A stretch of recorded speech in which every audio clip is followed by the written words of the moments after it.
Gates of Babylon de Ritchie Blackmore, tocando en Rainbow, por cierto, de los 20 solos del concurso este, es de los que más reto me ha supuesto, principalmente porque Ritchie Blackmore es un guitarrista bastante particular, con un sonido bastante particular y una forma de elegir cómo interpreta sus canciones bastante particular. Me parece que el solo es bastante difícil de tocar, es bastante largo, tiene bastantes posiciones que implican hacer sweep picking en figuras a las que no estoy acostumbrado. Me ha llevado bastante trabajo. Y encima es que es eso, que es un solo de 2 minutos, que está guapísimo. El tema Gates of Babylon en general es una jefada, si no lo habéis escuchado, estáis tardando. Yo no lo había escuchado y me ha parecido una chulada, y me ha parecido que el solo mola un huevo, está planteado de manera que tiene uso de diferentes escalas, a veces mete menor armónico, no hace una pentatónica ni por accidente. Bueno, hay un tramo un poco pentatónico, pero hay muchas figuras de arpegio, va adaptando el solo a cómo suena la armonía que hay debajo. 2 minutos, pero son 2 minutos que merece la pena escuchar, porque no son 2 minutos de una base igual y fusila sus escalas y aquí para adelante. No, es un solo muy bien razonado,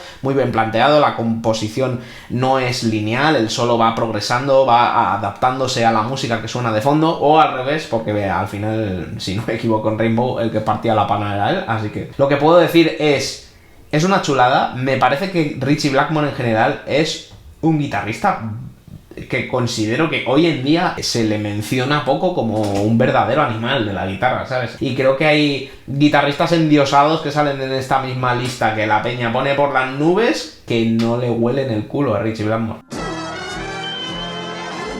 Me parece bastante animal.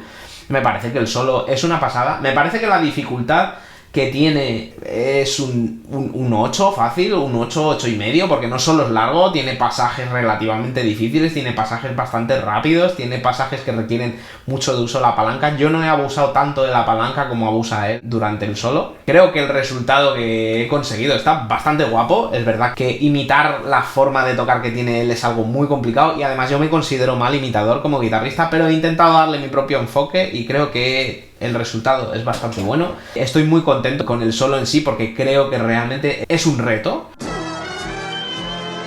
O sea, este sí es un reto, no me ha resultado un paseo. A la vez no he necesitado muchas tomas para grabarlo, a lo mejor he necesitado 6 o 7 tomas para grabarlo entero bien, pero es verdad que es porque lo he machacado y lo he llevado bien trabajado. Y es un proceso que he disfrutado, o sea, es un solo que me ha molado sacar, que me ha gustado bastante.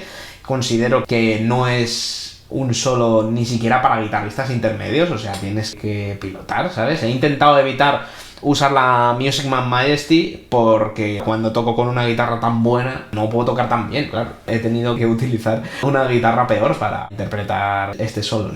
Yo creo que una Custom 24 Top 10 es justo, el punto justito para poder interpretar este solo más o menos con la calidad óptima.